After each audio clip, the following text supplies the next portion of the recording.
Hello guys, welcome back. Last time we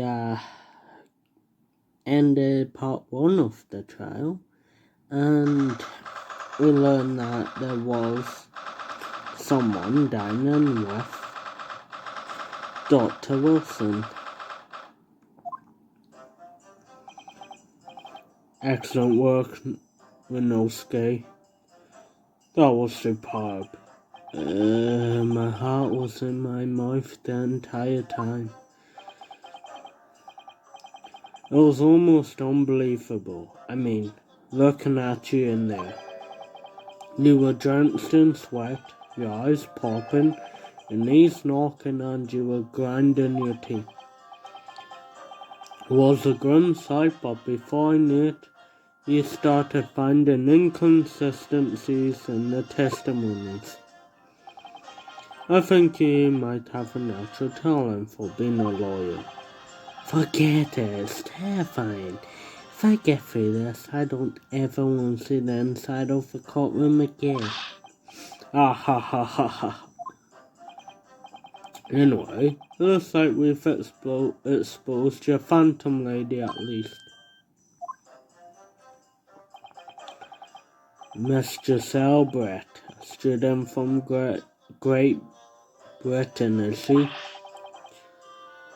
That's what I've been trying to tell everyone from the start. Dr. Wilson wasn't alone.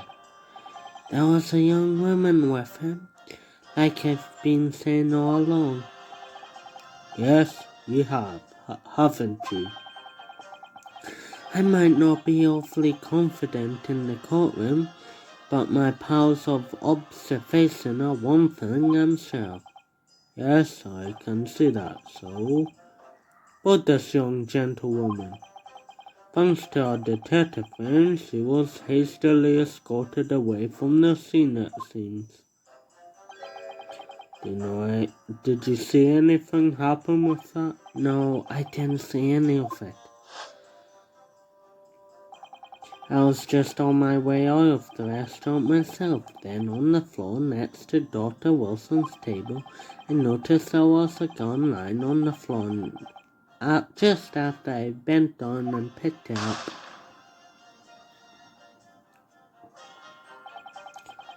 I didn't have time to think about where the sound of the gunshot came from. The waiter ran over to me looking white as a sheet.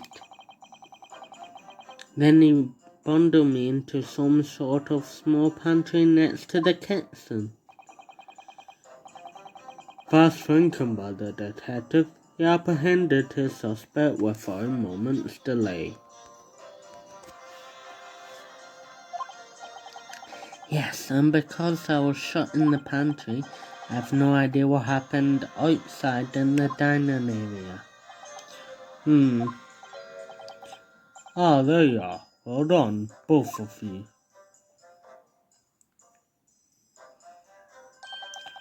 Professor Mikotaba. Well, seems I was right. The pair of you make an outstanding team. You've exceeded my expectations, I have to say. Yes, seems you planned this from the start. You arranged things so I wouldn't be able to ask a law in this trial. Our modern country is still in its infancy. Our justice system even more so, which is why I firmly believe that we need to send our brightest young stars overseas to learn all they can.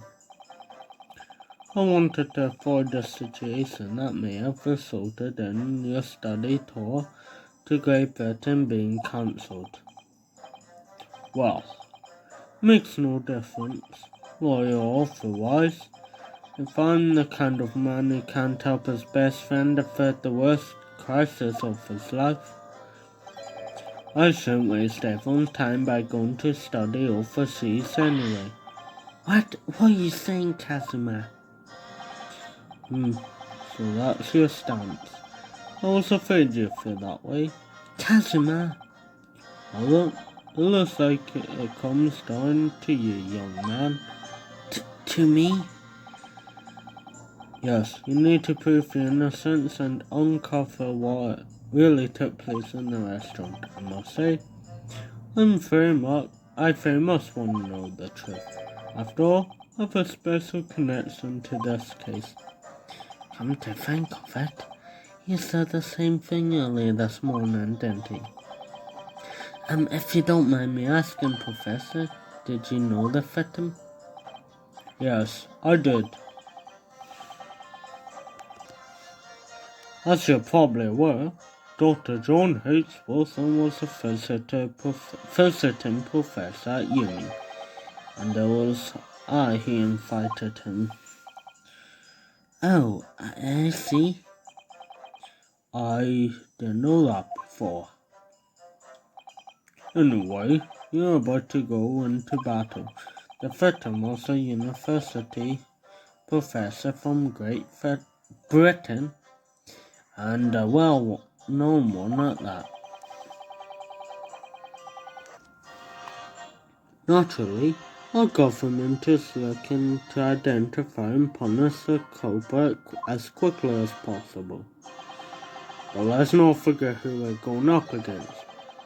The gentlewoman whose involvement our police bureau went to extraordinary lengths to hide. Yes, and I'm sure the prosecution will be using every tool at their disposal to squash your case. But I've no doubt that you pair will put up a good fight right to the last. Best of luck. Thank you. Now then, I need you to run an errand at the university at once. It's something I think we may need. Of course. Good luck, Kazuma-sama. Defending Naruto. Court recess is over. Please make your way back inside the courtroom at once. It's time. Let's get back to it, partner. Let's go in there and deal a massive blow before those old fossils know what hit them. Kazuma? What? Thank you, really. What for? Well, if you hadn't said you believed me, then I'm fairly sure that I have been found guilty by now. Look, I have faith in you.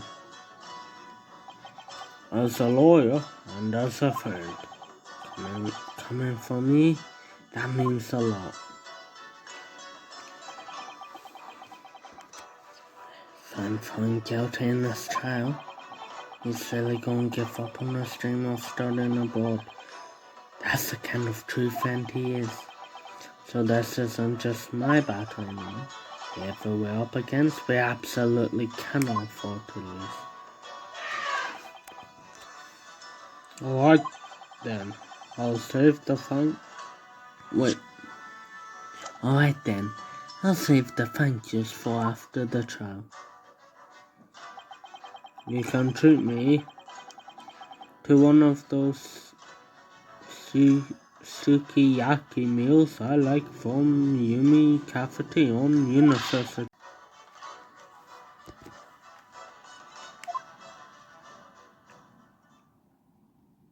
Okay, here we go.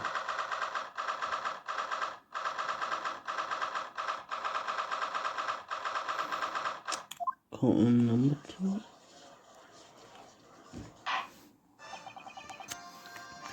The court hereby resumes the trial for Inosuke Naruto.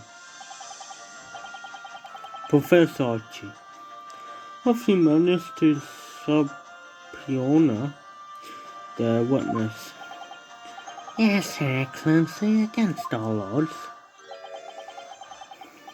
And thanks to a certain young stripling The prosecution is now under rather painful scrutiny from the government. Sorry. Let the government scrutinize. That's their job. It's nothing to worry about. It's highly unlikely that the good relations we forged with Great Britain will emerge from this trial unscathed. Though you still think it's nothing to worry about when the new treaty breaks down and the nation wanders. Again, terribly sorry. If our friendship between our nations is really so fragile, then the treaty isn't worth the paper it's written on. You'll have nothing to worry about, Minosuke. What do you mean?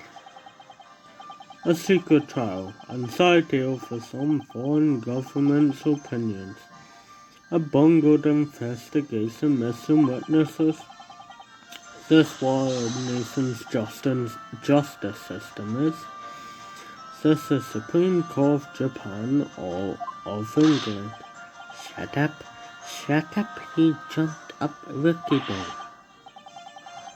You and your friend know nothing of the situation our nation finds itself in. By aligning ourselves with this great world power, we'll become strong. Diplomacy has never been more critical.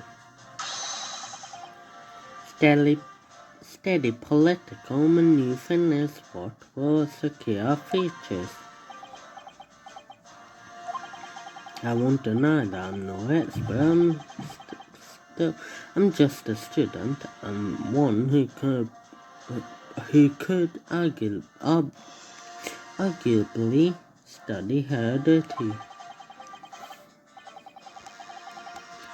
But standing here now in our Supreme Court, there's one thing I feel very strongly.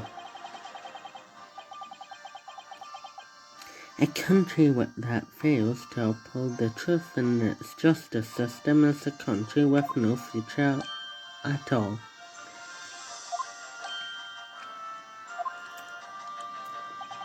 Well said, Inosuke. Despite the wide-eyed look of terror. You little brats. Thank you, Consul. This court is the pinnacle of our nation's justice system, and it exists solely for the pursuit of truth. With that in mind, this trial will now resume with the next witness taking the stand. The visiting student from Great Britain, Miss Jazel Brett. Yes, Your Excellency.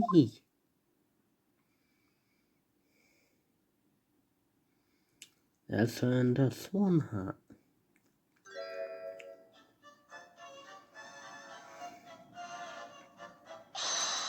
Well, what delight it is to welcome such a fine gentlewoman to Japan, and from such a distant land. Tea, someone bring English tea. In England, no discussions take place without tea. Is that true? No idea. So, can we possibly trouble you to state your name and occupation for the court? Of course. My name is Satoru Hasanaga. I've been working on the curve as the head waiter. Yes, we know about you already. Inspector Hasanaga. Well, your manners, in England it's always ladies first. Is that true? No idea. More importantly, a little earlier today you said something to me. You said you're pals of observation are the one thing you're sure of. Oh yes, I think I did, didn't I? Yet your description for this amazing sight was simply a woman. Simply a woman. Tyrannosuke, but powers of observation aside, your powers of description are surely lacking. Guilty. So, dear lady, once again, we may trouble you for your name and occupation, please.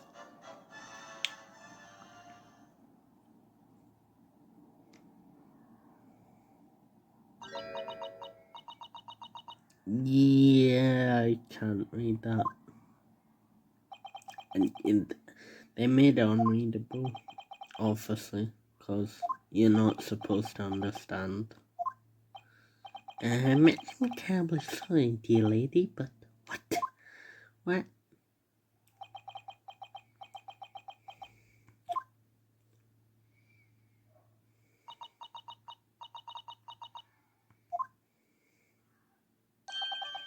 Lady says her name is Jazel Brett. She comes from London, England.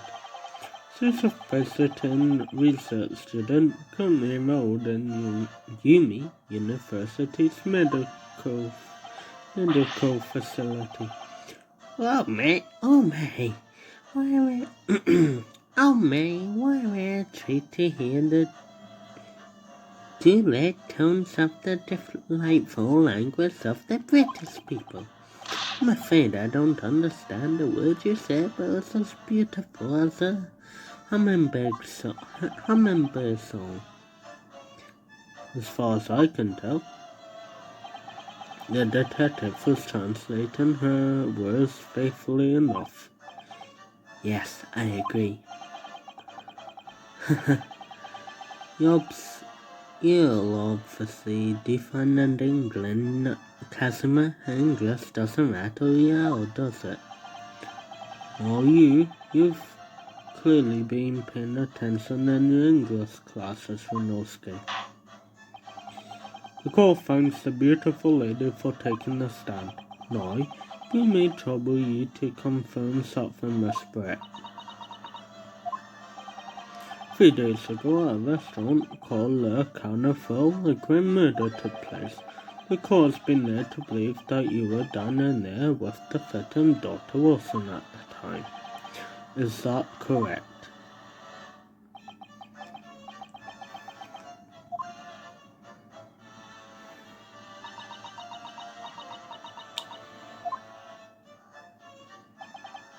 She says yes. This could take some time. So even though she's studying here in Japan, she can't speak any Japanese.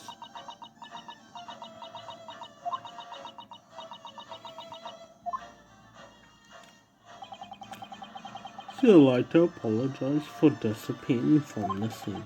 She says that she was due to make a presentation at the university, so she had to leave immediately. Interesting, when you're the one who engineered her escape. I was just following special orders from the bureau. Well now, dear lady, would you be so kind to cast your eyes over to this photographic print? Seeing as you were so unfortunately present at the scene of the crime, would it be that your replanted eyes caught sight of the wicked perpetrator, perhaps?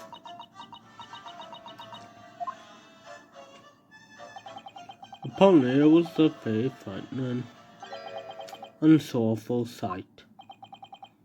Do you mean to say?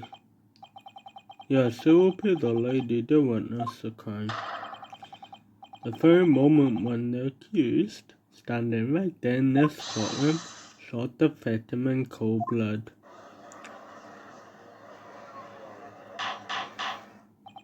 Order in court. Did you hear that, Your Excellency? Here we have an absolutely conclusive witness statement. Well, looks like it's clear now. Clear who real enemies. Unfortunately, I will have to ask you to formally testify, if you please. Kindly tell the court the exact nature of this frightening and sorrowful sight you described.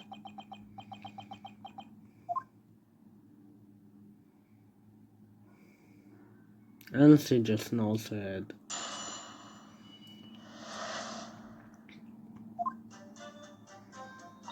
Oh God, no. It remains to me for a slightly late luncheon with Dr. Wilson that day. The professor was unable to eat, so I ordered for myself, only a beefsteak. After a while, the kids came over to greet the professor and they got into a fierce argument. Then, not long afterwards, the kids took the professor's gun and shot him in front of my eyes, before my eyes. I don't carry a gun myself, so obviously I couldn't have been the culprit.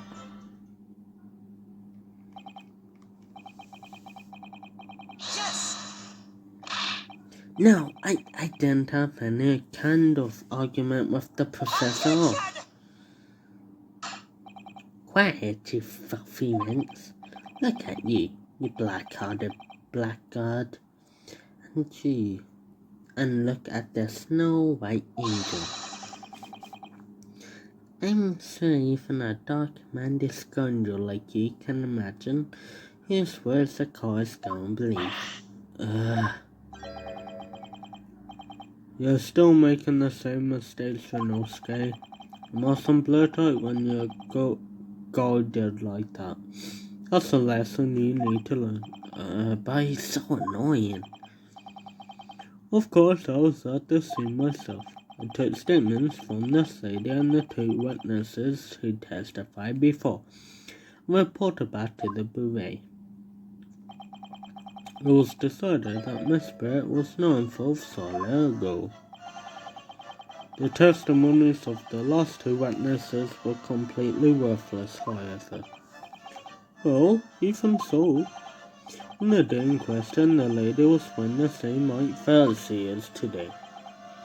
As you can see, there's nowhere about her person where she could conceal a firearm. I would think she could have a gun almost anywhere that affair if she wanted to. Listen then tell the precise location where the witness is to have hidden a weapon can be shown this is moot. There are no pockets in my outfit. I have nowhere to hide a gun. Those are the witnesses' own words on this matter. That's ridiculous. If only I was allowed to lift up a No, oh my God, no, you can't do that. Don't think about doing anything rash the next day. But I didn't find the gun I picked up. There must have been another gun there that day. You're right about that, which means this lady was hiding a gun somewhere. Yes, that's what we have to prove now. To do so, you need to put a testimony apart. Oh, why is she smiling? The defense may know it costs examine the witness. Oh, yes, Your Excellency. Now we finally get to do this. Yes! After 2 p.m. in fact, that's really quite a late lunch, isn't it? You don't keep up with the latest fashions from Britain, do you? Late luncheons are in vogue. Isn't that right? No. Ugh. Decisive English Noah's has quite a sting too. The gentlewoman is currently working in the victim's research laboratory, it seems. So it was apparently a daily occurrence that they would have lunch together. But on the day in question, the victim had another appointment at the clinic first. Yes, which we can prove from the medical report card that was submitted as evidence earlier. That's right. Miss Bear and the victim went to lunch following the victim's treatment, which is why it was so late. Yes, all makes perfect sense. Seems such wonderful logic. What an example of English intelligence this fine gentlewoman is. So you both arrived at the restaurant. What happened next? Yes. He was unable to eat, you see. And that was because he had just had a tooth removed at the hotter clinic, correct? That's right. You're supposed to ask the chat with the witness before answering. Was Miss Brett aware of this first? It seems so, yes. She heard that the professor was to have some dental treatment. So it would mean now see here the state pictured here, isn't that right, Miss Brett? That's right, yes. The picture of there shows the table exactly as it was left after the horrifying events. Exactly as it was left. Dear me, what an experience. To have travelled to a distant land on the far side of the world and be embroiled in such a tragic incident. Have no fear, my dear lady. I swear I will cross the evil fiend that has subjected you to this terrible plight. So the victim, Dora Wilson, had nothing to eat or drink at all. That's right, other than some carbonated water. Just water? Yes, the professor was unable to eat but had been given permission to drink water. So it appears that the downers toasted their lunch with a glass of water each. They each raised a glass of carbonated water. What do you think, Minoski, about the meaning for there's only one? That last statement of yours, Miss Brett, it has a profound bearing on this case. Well, how fascinating. Do tell us, what is this profound bearing? The significance of the statement will become apparent when the time is right. The defense caused the witness's last statement to be formally added to the testimony. Well, sidestep, counsel. Very well, Miss Brett. Kindly repeat what you just said to be added to your official testimony. Gladly, she said. That was brilliant, Casimir. I'm going to remember that one. Which one? The significance will become apparent when the time is right. I could really use that phrase. I hope there are some more useful tips you're picking up from this experience and that Renoske.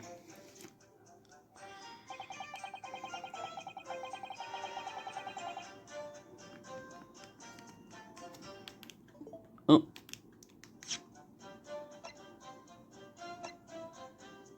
Yes. Okay.